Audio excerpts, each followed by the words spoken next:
before I move into today's readings with Charles Taylor, just a reminder, I did put up next week's assignment, and it just follows the syllabus basically, but books 1 and 2 of Aristotle's Politics.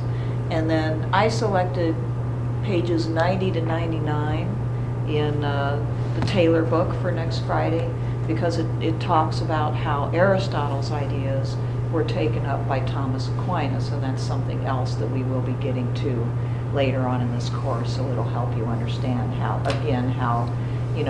somebody with a theological perspective took from these ancient writers some important insights.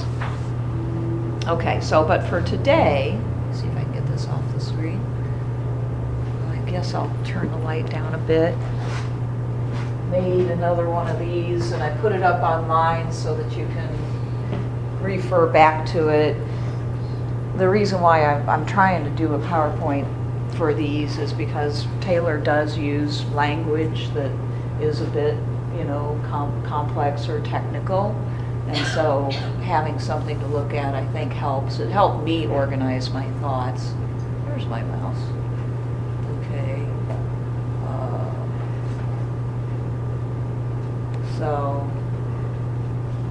So the first part of what he writes about might have mystified you if you didn't read the intervening material. So I did want to just explain this a bit. The first paragraph might have really thrown you for a loop because it's so full of terminology that you're like, what? I have to look up everything.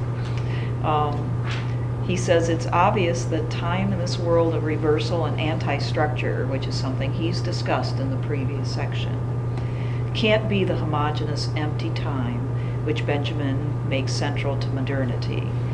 The time of carnival, for instance, is chaotic. That is, the timeline encounters chaotic knots, moments whose nature and placing calls for reversal, followed by others demanding rededication, and others still which approach parousia, examples being Shrove Tuesday, Lent, Easter. So that paragraph I'm going to try to unpack a little bit for you so that you understand what he was getting at in the previous section. I didn't assign the previous section because he does get back to this, and I think it's better to talk about this idea of carnival and anti-structure closer to when we're dealing with medieval political thinkers, right? But just to kind of give you an idea of what he's talking about there, he explains in the previous section that it's a common human experience, or it's a part of the human condition to experience a tension between our sort of worldly lives, which are very much influenced by our physical needs and our just daily in and out, lives and desires and relationships with other people, and these higher goals of union with some sort of transcendent thing, right? And we feel this tension constantly. This is, even as he said in earlier parts, even people who are secular still feel this tension. They just feel it in a different way, but they think, I have to go get the groceries, and I have to somehow, resolve the fight I just had with my wife or husband, and, I have to pick up the kids, and I want to get a raise this year on my job, but at the same time, I feel like those goals are inadequate somehow, and that I'm not where I ought to be in my life, and there's some ideal out there that makes us feel like what we have in this worldly life is not quite enough. So we feel this tension. Now, in the previous section, what he is trying to get across is that methods were developed both in ancient pagan religion and even in Christian religion as it developed for handling this tension. So instead of trying to wipe out the tension and say, and we'll know everybody should just become a saint and, be a contemplative and live in a cave, or be totally dedicated to Plotinus's one and trying to get close to it. They had a way of acknowledging both sides of human nature, both sides of the human experience. And in ancient times, for instance, an example of this would be bacchanalia on the one hand, that you actually sort of legitimize an experience and even kind of wallow in your worldliness, right? But they also had priests and priestesses, and those people were people who were dedicated to God, lived in temples, supposedly didn't do anything else, didn't marry, or if they did, there were ritual, I don't know how to explain this exactly, but there were ritual sexual undergoings in temples in order to, produce certain spiritual effects, right? But for those people, they were dedicated to this mystical side of humanity that tries to find itself closer to the one, or to God or gods. And then there were other institutions, festivities and so forth, that really quite celebrated the bad, the sinful, the sort of wild side of human nature. Well, Christianity had that too, in a way, is what he develops, and he develops it more later on in this book. You had, with the development of the Catholic Church as it developed, a hierarchy that was born out of it, with people who did very specific jobs, and those people represented everybody else. So it wasn't expected that ordinary mortals, for the most part, would be able to live extremely holy lives.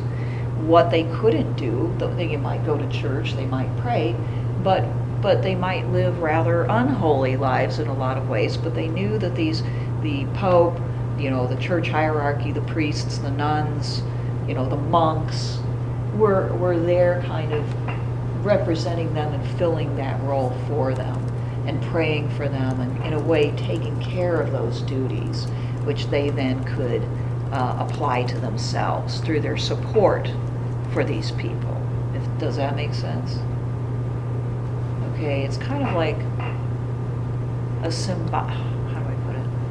I mean, to this day, Catholics kind of look at it this way. We have people in monasteries whose sole duty, there's two types of monks. There's the type that goes out into the world and does good works and represents us in that capacity.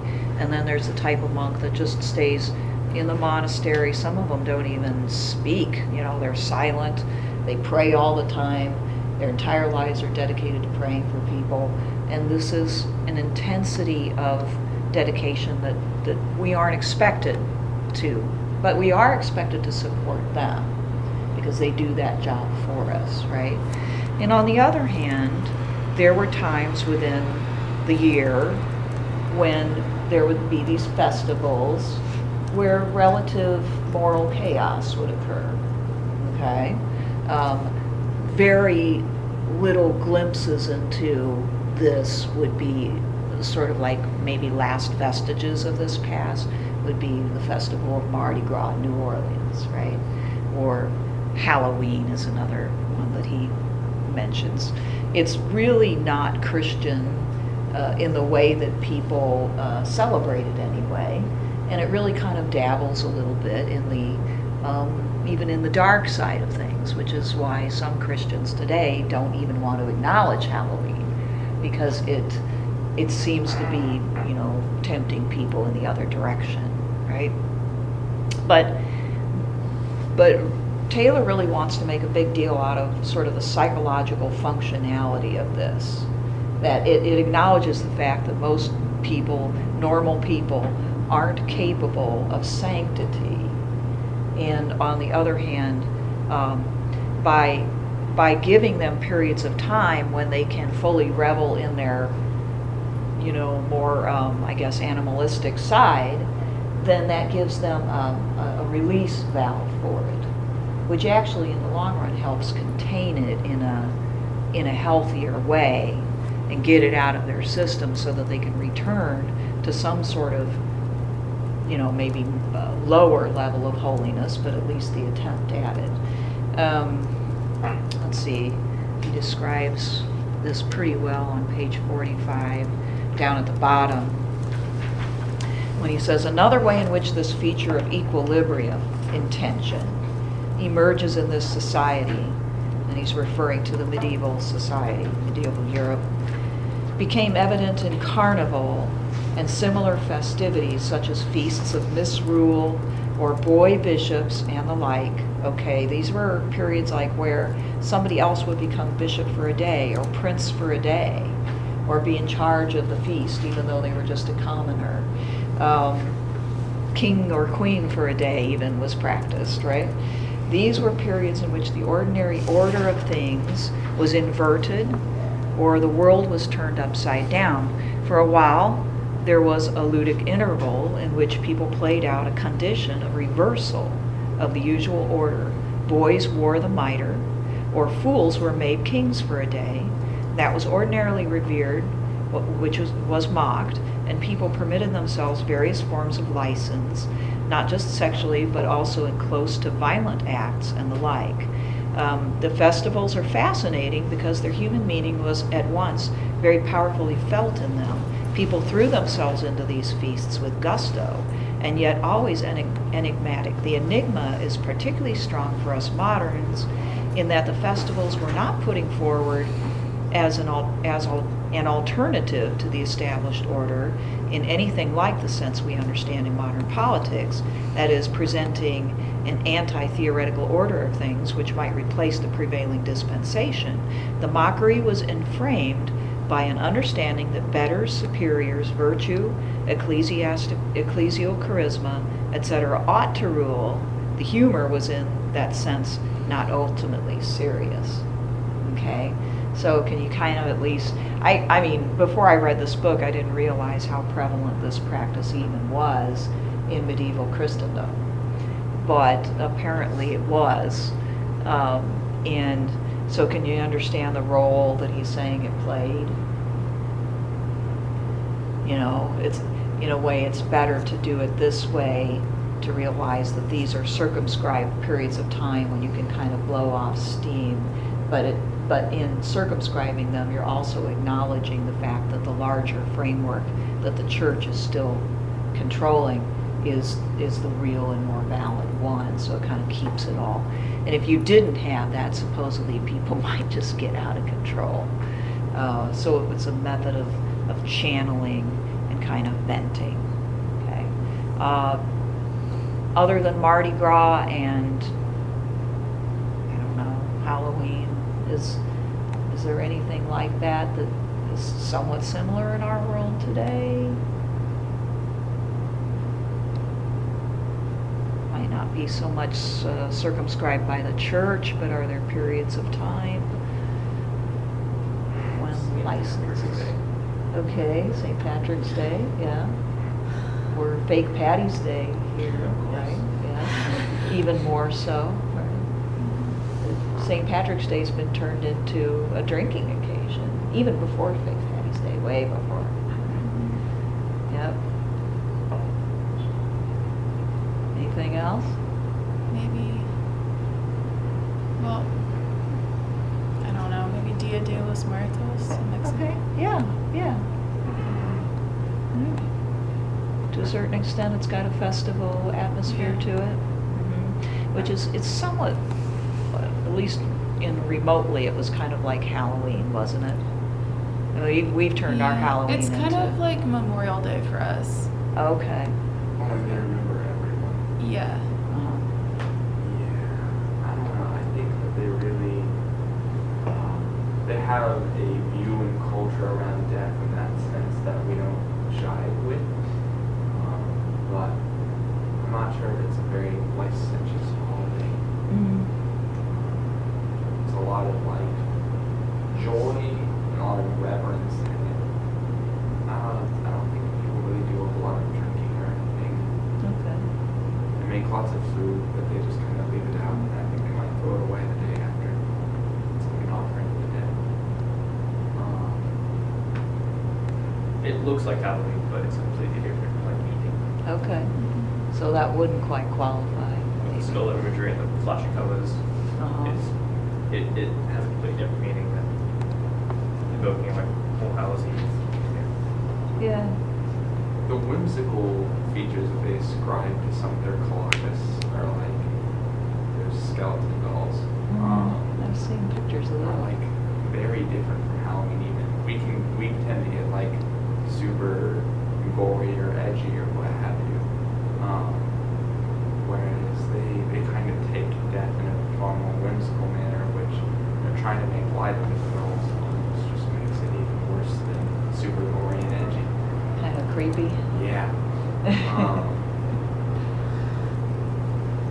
Modern Christmas could be considered that, just like wild, reckless abandonment to consumerism. That's interesting. Not necessarily drinking and revelry in that regard, but just kind of an orgy of buying stuff. That's what I'm at. Black Friday. Oh yeah, Oh, for sure. yeah. We've missed. Right. So those are kind of more secular punctuations in our year where it's just socially acceptable to kind of leave yourself or let yourself go. Say, because it's Black Friday, you know, or because it's Christmas, generally I can blow my budget and buy everybody everything. Yeah. So maybe that's not as bad as it first seems if it's a way of sort of containing that tendency, whether it is or not is arguable, right? But if it were, maybe. But you know, Taylor wants to say it, even to the extent that we might do these things, they really are not. They don't have the same depth or quite the same function that they previously had. Where we're really dealing with, you know, spiritual sinfulness, humanity, and in a way we're recognizing that this is just a part of who we are. It's maybe not the most attractive part, but it's not something that we can purge. And so therefore, it's better to handle it in these ways, you know. Before there was Mardi Gras, I guess, as a, you know, New Orleans holiday, I think the idea was right before Lent, well, during Lent you had to throw out all of your fattening stuff, like your butter and your cream, and I don't think they could even eat meat. I think there were a lot of things that you were going to have to do away with, so that they would just eat it all, you know, like right before, right? And so there was this big feast and, you know, a sort of gluttony right before they entered this period of fasting and abstinence. Yeah. I think, at least in the UK, I think it's still pancake day. You have pancakes on that day for all meals, basically. All three. Yeah, it's Cool. still Pancake Day here for a lot of religions. Is it? Yeah, like my church, the Episcopal Church, we have Shrove Tuesday is Pancake Day. We have pancake feeds Okay. every year. Interesting. All right. Yeah, I don't. Catholics around here don't do that, but it's sort of just become like whatever you want to do the day before. So some people do quite a bit and actually, you know, gather their family and have a big old feed, and other people don't do much at all. You know, it just kind of has become rather individualistic. So we don't have a. That's kind of cool, but we don't have a church gathering right before. We do for St. Patrick's Day. They have green beer and bratwurst, and the priests come out and dedicate. They go to the Little Apple and they bless the taps on St. Patrick's Day, and then everybody has a beer. It's quite charming. So there's a little vestige of it there. So that's what he's talking about, and we'll get back into this, the idea of carnival and of venting those kind of feelings and forces. But the reason why it's important for this section that we did read is because it introduces the idea of time consciousness. And the medieval time consciousness, or even you could say the ancient and the medieval time consciousness, was different from modern time consciousness. How people perceive time is different. And this is something that's just so, I think, alien to a lot of people to even think about. It takes quite a bit of imagination to kind of, get yourself to where you can understand in any way what he's talking about. And that's why he spends so much time on it. He's trying to describe as best he can a different mentality about time. Okay, so he'll end up contrasting, ancient and medieval or pre-axial, view of time with the modern view of time. And so this time consciousness, he says, in pre-modern time was or could be chaotic, which is another term that you've probably never heard of before. It comes from Greek. He likes to throw these in sometimes. But it means the type of time in which, I guess I'd kind of equate it with a moment, that there are certain moments in time, there are certain places in time where time takes on added significance or becomes, there's another term you're probably not going to know, but numinous. There's a significance to it that's palpable and that you can feel, and in which time literally feels different. And then there's ordinary time, which is more like what we would perceive, a sequence of events, regular routine, and so on and so forth.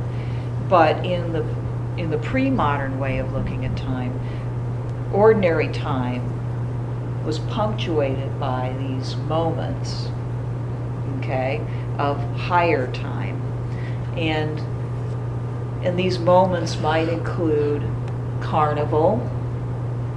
I don't think he would call that higher time, actually, but it is a chaotic moment, right, where we kind of suspend our ordinary doing of things and we delve into activities that may make us lose track of time, even to not be particularly time conscious, either because we're getting drunk or we're dancing, we're involved in activities that just wrap us up in what's going on to the point where we may not be aware of time passing.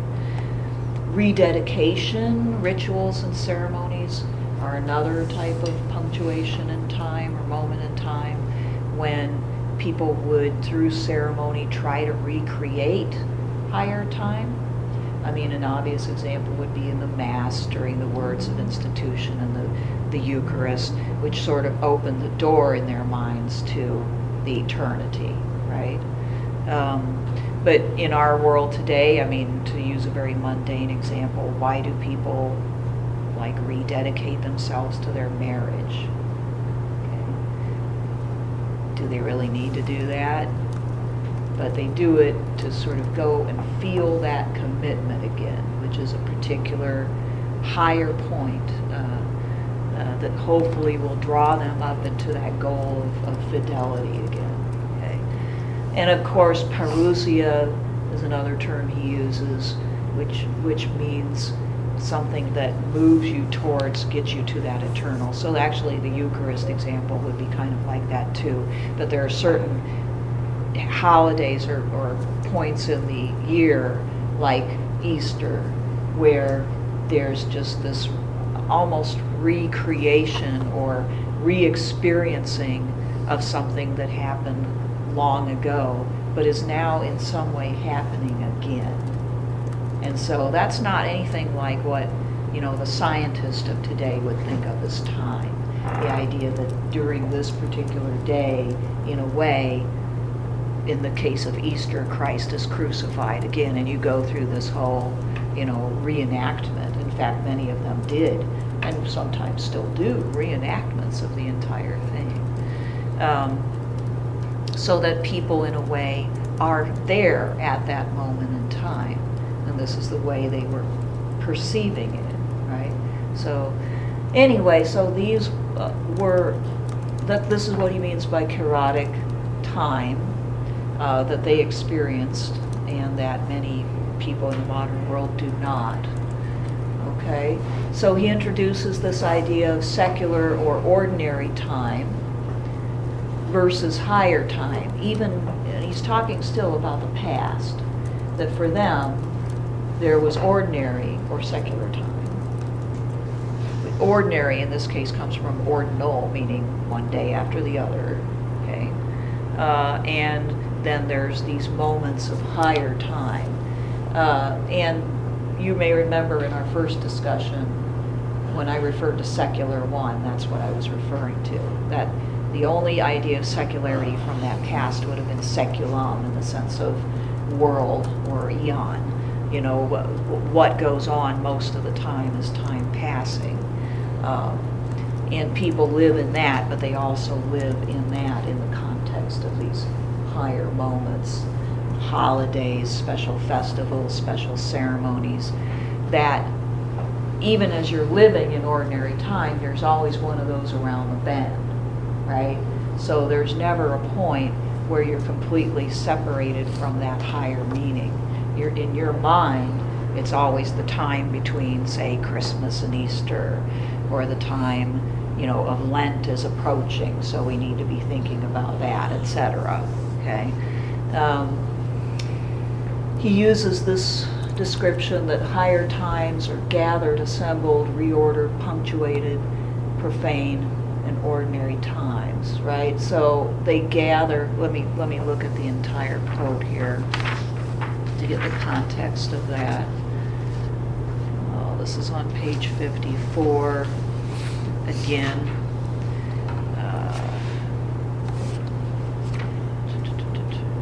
Where does he say that? Well, maybe it's on 55. I made this fairly quickly, so if you find it before I do, let me know.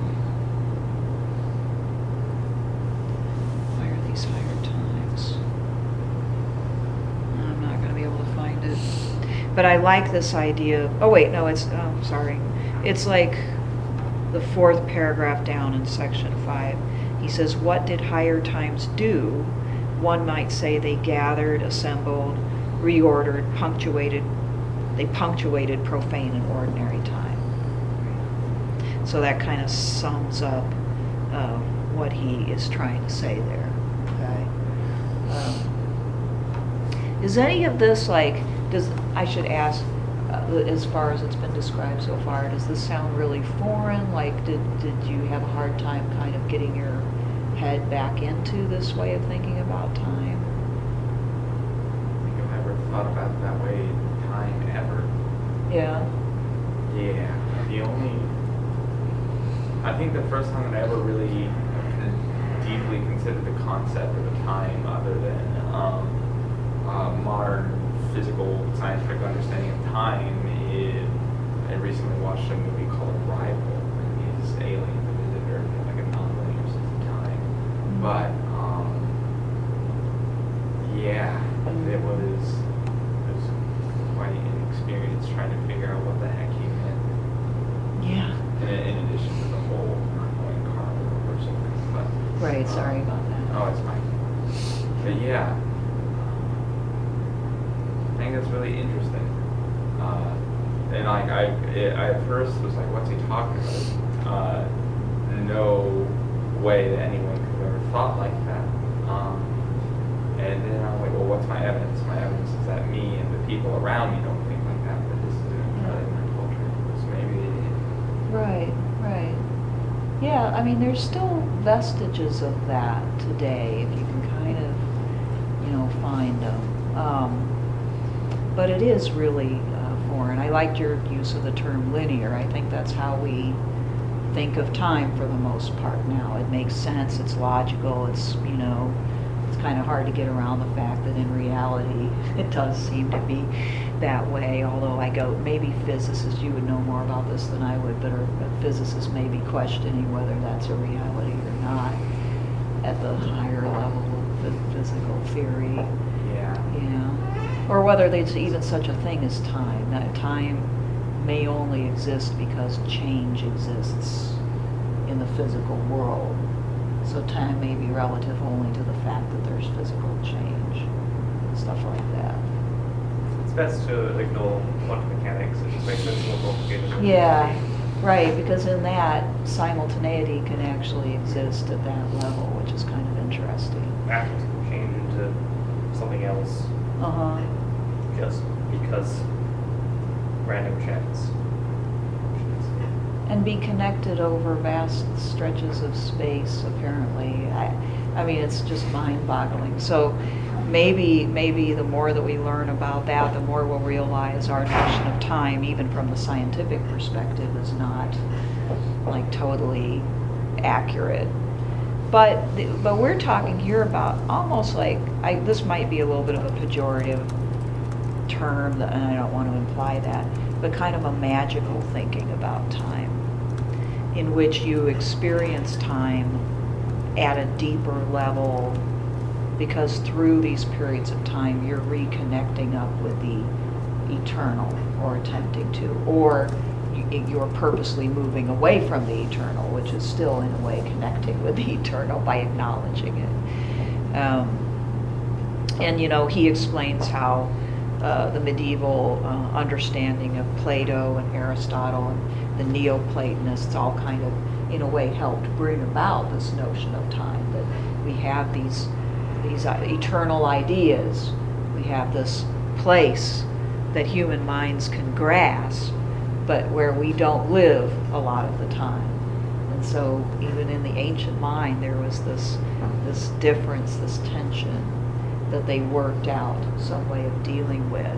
But these things were real in their minds, and so part of them would have been always attached to the world of the ideas, or the world of the gods if they weren't philosophers, right? And the various festivals and moments in the year and their significance. In a way that even though we might celebrate, if we're Christians, we celebrate Christmas. If we're Jews, we might celebrate Hanukkah. But it oftentimes wouldn't carry the same level of significance for us, of sort of full participation, as it would have for them. Okay, so higher times gather and reorder secular times. So they imbue even ordinary time with meaning. Okay. Now, here Taylor reminds us of the ancient idea that there is this place of perfection and eternity, and this is where we get the affinity between ancient thought and the development of Christian theology. Platonic ideas. He mentions Aristotle's celestial realm, of the idea that Aristotle could find very little perfect in this world, but if you looked up into the stars, you would find this regularity and perfection, and also in mathematics that you could rarely find, if ever, here. And of course, Plotinus's idea of the one. But there's a difference between the ancient view and the Christian view, the ancient pagan view and the Christian view, that he thinks is important. A distinction that he makes, which is that the ancients believed that there was no beginning of time and there would be no end to time. Okay, they just didn't work that out, right? I mean, to us now, because we're so, no matter whether we're religious or not, we have this notion of beginning of things pretty firmly in mind. Now with the Big Bang, it's got, the scientific theoretical backing as well, right? That at some point everything started, and maybe at some point everything will end. But the ancients didn't imagine that. They didn't have any reason to. And so they accepted the idea that the cosmos was an eternal thing, and it had always been with us. That's the use of the term sempiternal universe. It has always existed. And I was going to read you this just because I thought it was particularly pertinent. He says, the general tendency of this thought, on the bottom of 55, was to go for a sempiternal universe, that is, one which underwent change, but in which there was neither beginning nor end. True eternity for the ancients was beyond this. It was fixed and unvarying. This was the realm of ideas. Below these lay their embodiments in the world, and this should remind you of Plotinus's theory, which begin to exhibit imperfections. These become really serious in ordinary sublunar time, where everything deviates to a certain degree from its form. So everything sublunary just means earthly, deviates from this ideal form to a certain extent. thus what happens in time is less real than the timeless. This was something that Plato and Plotinus certainly would agree with, that what is timeless and eternal are the ideas, right? God might be, in Plotinus's mind, this is what's eternal, and the things that emanate from him, the ideas anyway, are eternal. But as we move away from them out toward matter, we get imperfection, we get change, and when you get change, because things change, they can't be timeless, and so they're less real. They still participate in the whole, right? But they're less real and therefore less worthy of your mental effort and time. A limit is set to this deviancy because the course of time is held in place by higher movements which are closer to eternity, like the rotation of the stars. On some versions, it's also held in place by circular great years, huge cycles of time, after which everything returns to its original state. Which, just as a footnote, rang a bell because in some neo-fascist circles they're starting to talk about epochs or certain cycles of time, and that we're about ready to enter into a new one. So there's some return to magical thinking going on there. That's not something that's ever completely left the scene, and I feel like it's coming back a little bit here. So if that way of thinking, there are periods of time where human beings kind of stray further and further away from their golden age or their, perfect origins, their heroic past, and then something happens, sometimes a catastrophe or some event that turns them back towards that, and you start the new golden age, and then you get decline. People used to say, well, that way of thinking ended sometime in the 19th century with maybe, somebody like Oswald Spengler or somebody like that, but no, not actually.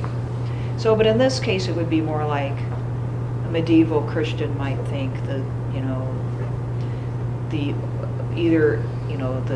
Garden of Paradise, or maybe the time after the flood, with the reconstitution of the covenant between God and man, were the best of times, in which people lived a long time, where in some beliefs there were people who were almost demigods or giants may have roamed the earth, all of that stuff. And getting back to that is, in the imagination, something that might happen, something that might be possible. Okay, so Christianity, through Augustine, introduces this new concept of time, which didn't totally erase the old concept of time, but introduced this new concept of time in which erases this distinction that these earlier thinkers wanted to make between the temporal and eternal in a special way. Okay? And the reason why is because of the belief in the incarnation of Christ. Okay? So because God in this doctrine enters the earthly realm, and not only does that, but does it as a human being, and therefore melds the divine with human existence, human time is now imbued with higher meaning than it was before. It's no longer that the body is obviously something that gets in the way of, it was for some Christians, which is why there were different Christian beliefs, there always have been. But he wants to dwell on Augustine and the people who developed the church doctrine as it moved forward. From this perspective, the incarnation makes time, in a sense, sanctified, and human existence sanctified to a certain extent. And the things that previously were seen totally as a drag became not, they didn't reject the idea that these could be a drag upon sanctification or holiness, but they could also be a means towards holiness as well, right? So there was nothing particularly, evil about the things of this world. God created it, they said. Then with the coming of Christ, he, comes back in and basically blesses it again, right? And so physical things are not seen in the same way that Plotinus would see them, for instance, or Plato. Okay? Does that make sense? This has important ramifications for the development of medieval political thought. What are your goals? How are you going to treat, worldly things like commerce and governance? When we get to Aquinas, we see quite a bit of dwelling even on, how people live their daily lives, what charity should consist in, what type of families they ought to have, the relationships between men and women in marriage, and all sorts of things like that can either be reflective of higher values or bring people down. Okay. So far, so good. Okay. Because without that, we wouldn't get the development of natural law thinking. The world becomes an important enough place to start really thinking about what to do here. All right. So to kind of sum up, the medieval time consciousness includes what he calls Plato eternity. So they kept that, certain aspects of Christian theology kept that more closely than others, which is, that the ideas, the eternal realm are the most important. God's eternity, which is more this idea that I've just described, in which God he's the Christian God, gets involved in the life of people really quite intimately and personally. And then great time continued to exist, in which people looked back to origins, human origins, and maybe try to strive to return to those origins, either ritualistically or in reality through communities that they lived in. Okay. Let's see, I have a note to look at. Oh yeah, this is a good example that he gives, because he's a little light on examples, but he says, thus a late medieval kingdom, he's going to talk about how he uses all three, in which the king has two bodies, okay, his own body, but he's also the body politic, has to be conceived as existing also in Platonic eternity. The body which can never die is not subject to time and change, the body politic, okay, which we will be spending a lot of time on when we get to medieval political thought. The body politic goes on even if the king dies and is replaced by another king. But while he's alive, he embodies it, he is it. At the same time, many of these kingdoms saw their law laid down as since time out of mind, a notion which comes from the framework of the time of origins, or that great time, that somehow this is a law that was laid down by some great, almost like God himself, or some great founder who had a direct connection with God, who laid these laws down. And he says, while also as part of Christendom, they were related through the church to God's eternity, okay? The kingdom as well as the king, in most cases seen as a God's representative on earth. Don't worry if you don't understand all that, because we're going to spend a lot of time on that later. But I wanted to just squeeze in a couple minutes we've got left, that he contrasts this with modern time consciousness. Now by this time, you should be thinking, I now realize I live in a particular frame of mind, and not the only one that could possibly exist, which is one of the goals of a good education, right? And so he describes this as seeing time as homogeneous and interchangeable instead of colored by these kairotic moments of higher time. It's homogeneous, it's all the same, in other words, right? Time is empty too, to be filled by events, but all events, right? And interchangeable, because no events are necessarily any higher or more significant than any others, or the significance that they have is given to them by you and you alone, and not by some higher power of some kind. So he describes modern time consciousness as encasing human beings, or even as an iron cage, And I'll just leave you with this. I want to get to this quote because it ought to make you think, and maybe we can come back to this next week. Our encasing in secular time is also something we have brought about in the way that we live and order our lives. It has been brought about by the same social and ideological changes which have wrought disenchantment. In particular, the discipline of our modern civilized order have led us to measure and organize time as never before in human history. Time has become a precious resource not to be wasted. The result has been the creation of a tight, ordered time environment. This has enveloped us until it comes to seem like nature. We have constructed an environment in which we live in a uniform, univocal, secular time, which we try to measure and control in order to get things done. This time frame deserves, perhaps, more than any other facet of modernity, Weber's famous description of the iron cage. It includes all higher times, makes them even hard to conceive. Okay? Now, I hope that rang a bell with you, because we have, schedules, calendars,